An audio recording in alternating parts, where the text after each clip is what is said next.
राजस्थान के लोकप्रिय मुख्यमंत्री सम्माननीय अशोक जी गहलोत साहब, मंच पर बैठे हुए राजस्थान सरकार के मंत्री भाई अर्जुन जी, जोधपुर जिले के विभिन्न विधानसभा क्षेत्र के विधायकगण, मेयर साहिबा,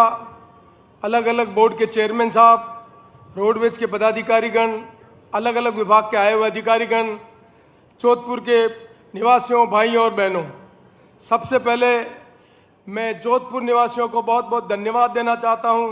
और अपने आप को सौभाग्यशाली मानता हूं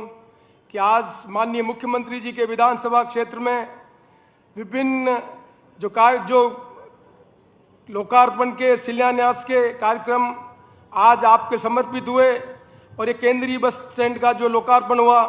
उसमें मुझे भी उपस्थित होने का मौका मिला। उसके लिए मैं जोधपुर निवासियों का बहुत बहुत हृदय से आभार व्यक्त करता हूँ। आप में से अधिकांश लोग ये जानते होंगे कि मैं 1980 में एमएलए बना था, जब माननीय अशोक जी गहलोत भारत सरकार के मंत्री थे। 1980 से लगाकर आज 2023 तक 43 साल की मेरी राजनीतिक जीवन में मैंने माननीय मुख्यमंत्री जी को मेरे एक विधानसभा सदस्य के रूप में देखा है। मैं 80 से 85 तक राजस्थान विधानसभा में कांग्रेस पार्टी का विधायक था और माननीय अशोक जी गहलोत भारत सरकार के मंत्री थे। भारत सरकार के मंत्री के रूप में चाहे रेल मंत्री हो, चाहे स्पोर्ट्स मिनिस्टर हो, चाहे टेक्सटाइल मिनिस्टर हो, मैंने उनके मंत्री के रूप में, भारत सरकार के मंत्री के रूप में, एक विधायक के रूप में उनका कार्य देखा। मैं जब 1998 में विधायक बना तीसरी बार, तब माननीय मुख्यमंत्री जी ने मुझे मंत्रिमंडल का सदस्य बनाया और मैं राजस्थान सरकार में उनके साथ मंत्रिमंडल में सदस्य रहा। मैं 1980 से लगाकर आज तक जब तीसरी बार राजस्थान के मुख्यमंत्री बने हैं, तब मैंने एक राजनीतिक कार्यकर्ता के रूप में देखा है कि किसी क्षेत्र का जनप्रतिनिधि अपने इलाके की तरक्की के लिए जो काम करना चाहिए, यदि ये मापदंड हो तो अशोक गहलोत जी का कोई मुकाबला नहीं किया जा सकता कि अपने क्षेत्र के जनता के विकास के लिए जो कुछ भी काम करने थे वो काम उन्होंने किए हैं। और इसीलिए आज जोधपुर का स्वरूप बदला है। चाहे रेल लाइन हो, चाहे राजीव जी को लाके पीने की पानी की व्यवस्था करनी हो, चाहे इंफ्रास्ट्रक्चर डेवलप करना हो, चाहे यहाँ शिक्षा के अलग अलग संस्थान खोलने हो, जो कुछ भी विकास के लिए मापदंड होने चाहिए किसी भी क्षेत्र के विकास के लिए, उनको पूरा करने का उत्तरदायित्व उन्होंने ठीक ढंग से निभाया। पर तीसरी बार मुख्यमंत्री बनने के बाद मैंने एक नई चीज देखी माननीय मुख्यमंत्री में। हम जब पहली बार मंत्रिमंडल के सदस्य बने थे,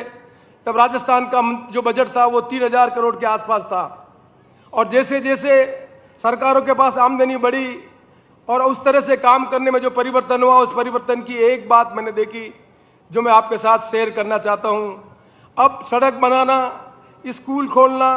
अस्पताल खोलना, ये सब दृष्टि से हम देखें तो राजस्थान प्रगति के पथ पर अन्य प्रदेशों के मुकाबले में बहुत आगे बढ़ चुका है। पर एक काम जो एक जनप्रतिनिधि के रूप में भविष्य की जो हमारी जनता जो हमारी नौजवान पीढ़ी है, उसके लिए कुछ काम करने की जो मन में तमन्ना है, वो माननीय मुख्यमंत्री जी ने तीसरे मुख्यमंत्री काल में बहुत सफलतापूर्वक की है। आज नौजवान पीढ़ी के लोग ये जानते हैं कि अंग्रेजी पढ़ना कितना आवश्यक है। माननीय मुख्यमंत्री जी ने शिक्षा के क्षेत्र में एक परिवर्तन किया कि यहाँ राजस्थान में अंग्रेजी की मॉडल स्कूल बननी चाहिए। उस मॉडल स्कूल बनने के कारण आने वाले समय में जो बच्चे हैं, हमारे नौजवान पीढ़ी के लोग, वो अन्य प्रदेशों के साथ और दुनिया में जो परिवर्तन हो रहा है उसका लाभ लगाकर आगे बढ़ सकेंगे। ये शिक्षा के क्षेत्र में परिवर्तन किया और उससे भी बड़ा एक परिवर्तन जो किया है, जो आज महिलाओं को स्मार्टफोन दे रहे हैं, उस परिवर्तन को भी समझने की आवश्यकता है। अभी कोरोना था 2 साल तक, 2 साल के कोरोना में उन माँ बाप जो पढ़े लिखे नहीं थे,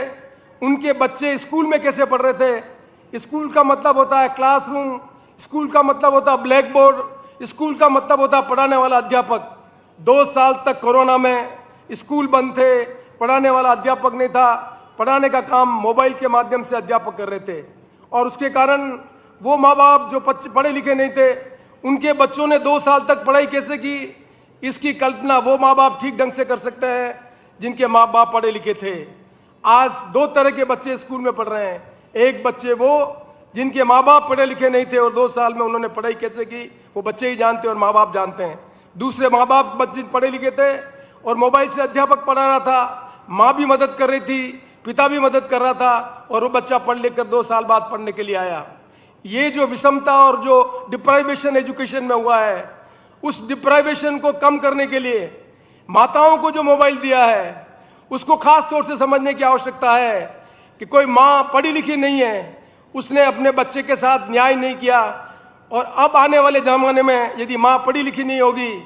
तो जो आने वाली जनरेशन है उसके साथ बहुत बड़ा अन्याय हो जाएगा और गरीब का बच्चा गरीब रह जाएगा और पैसे वाला का बच्चा पैसे वाला बच जाएगा। ये परिवर्तन ठीक ढंग से हो, दुनिया के परिवर्तन के साथ वो गांव का गरीब आदमी का बच्चा जिसमें क्षमता है, उसकी यदि माँ पढ़ी लिखी होगी, पिता पढ़ा लिखा होगा, तो वो बच्चा आगे बढ़कर दुनिया में वो सब चीजें प्राप्त कर सकेगा जिसकी कल्पना आज और हम आप कर रहे हैं। आज ये सोचना संभव है कि यदि पंडित जवाहरलाल नेहरू इस देश में आईआईटी की स्थापना नहीं करते तो गांव का गरीब आदमी बच्चा पढ़ लिख कर आईआईटी में नहीं जाता, और आईआईटी में नहीं जाता तो सिलिकॉन वैली में जो परिवर्तन हो रहा है उसका काम, उसका लाभ दुनिया को नहीं मिलता। यदि पंडित जवाहरलाल नेहरू इस देश में साइंटिफिक टेम्पर को डेवलप नहीं करते, वैज्ञानिक सोच को डेवलप नहीं करते, तो आज दुनिया में हम चंद्रमा में जाएं, मंगल ग्रह में जाएं, एटलांटिका में जाएं, इस कल्पना को हम साकार नहीं कर सकते। विजनरी जो नेता होता है, दूरदृष्टि का जो नेता होता है, वो सोचता है कि मेरी जनरेशन को जो तकलीफ हुई है वो आने वाली जनरेशन को तकलीफ नहीं होनी चाहिए। इसलिए मुझे आज 43 साल बाद इस राजनीति में माननीय मुख्यमंत्री जी के तीसरे मुख्यमंत्रित्व काल में ये जो आपने परिवर्तन किया माननीय मुख्यमंत्री जी, मैं आपको हृदय से बहुत बहुत धन्यवाद देना चाहता हूँ। और मैं कहना चाहता हूँ, इस देश में संसदीय लोकतंत्र हमने अपनाया है। संसदीय लोकतंत्र का मतलब ये होता है अलग अलग राजनीतिक पार्टियां विचारधारा के आधार पर जनता के बीच में जाएं और बताएं कि ये नीति हमारी, जिस नीति के आधार पर हम परिवर्तन करना चाहते हैं, क्या ये आवश्यक नहीं है कि पार्टी आके बताए ये रेगिस्तान का इलाका, यहाँ पर सोलर एनर्जी आनी, ग्रीन एनर्जी आनी, इसकी कल्पना करने का काम यदि सरकार नहीं करती तो क्या रेगिस्तान के इस इलाके में इतना बड़ा इन्वेस्टमेंट आ सकता? क्या अशोक गहलोत राजीव गांधी जी को लाकर पीने के पानी के लिए कल्पना नहीं करते तो जोधपुर के इलाके में पीने की पानी की समस्या का निदान हो सकता था? क्या रेल का इंफ्रास्ट्रक्चर नहीं खड़ा करते, सड़क का इंफ्रास्ट्रक्चर नहीं खड़ा करते तो यहाँ के एंटरप्रेन्योर आगे आकर इस क्षेत्र में परिवर्तन करने का काम कर सकते? ये सब इसलिए संभव हो सका कि जनप्रतिनिधि को जब अवसर मिलता है, दूरदृष्टि होती है और काम की जब जिम्मेदारी मिलती है तो वो ऐसा काम करता है जिससे युगों युगों तक लोग याद रखते हैं। और मुझे कहते हुए प्रसन्नता है कि उनके इस कार्यकाल में, आज के लोकार्पण के अवसर में मुझे भी ये परिवर्तन देखने का मौका मिला कि 1980 के अशोक गहलोत जो सांसद बने और 2023 के जो तीसरी बार के मुख्यमंत्री अशोक गहलोत जी हैं, उन्होंने अपने कर्तव्य का निर्वहन करके एक आदर्श प्रस्तुत किया है, जिस आदर्श के लिए मैं आप सबसे ईर्ष्या करता हूं कि आपके इलाके में ऐसा जनप्रतिनिधि हुआ जो परिवर्तन करके इस देश को आगे बढ़ाने का काम करा है। इसलिए मैं आपको बहुत बहुत धन्यवाद देता हूं, साधुवाद देता हूं और आप सबको नमन करता हूं और आशा करता हूं कि आप इस स्पिरिट को, आपकी इस भावनाओं को बनाए रखेंगे, जिससे और आने वाले समय में जो अभी सोलंकी जी कह रहे थे कि यदि सरकारें बदलती है तो उसका लाभ जनता को नहीं मिलता है, और सरकारों और नेतृत्व ठीक ढंग से काम करता है तो सरकारों का पैसा भी बचता है और जनता के पैसे का सदुपयोग होता है और बहुत तेज गति से प्रदेश प्रगति के पथ पर आगे बढ़ता है। आप इन बातों को समझेंगे और आने वाले समय में अपने कर्तव्य का निर्वहन करेंगे। इन्हीं सब शब्दों के साथ एक बार मैं पुनः आप सबके प्रति बहुत बहुत धन्यवाद देता हूं और माननीय मुख्यमंत्री जी आपके प्रति बहुत बहुत धन्यवाद करता हूं कि मैं भी आपके विधानसभा क्षेत्र में लोकार्पण के अवसर में इन सब चीजों को देख सका। इसलिए मैं अपने आप को बहुत गौरवान्वित अनुभव करता हूं और एक बार मैं पुनः आपको और यहाँ के जनप्रतिनिधि को बहुत बहुत धन्यवाद देता हूं। नमस्कार, धन्यवाद। The Maruti Nandan grand, Nathdwara स्थित एकमात्र ultra luxurious 5 star hotel. Rajsamand जिले की एकमात्र 5 star hotel the Maruti Nandan grand में भोजन की स्वादिष्ट थाली अब सिर्फ 290 रुपए में। श्रीनाथ जी की नगरी नाथद्वारा में इस सुनहरे अवसर का आनंद अवश्य उठाएं।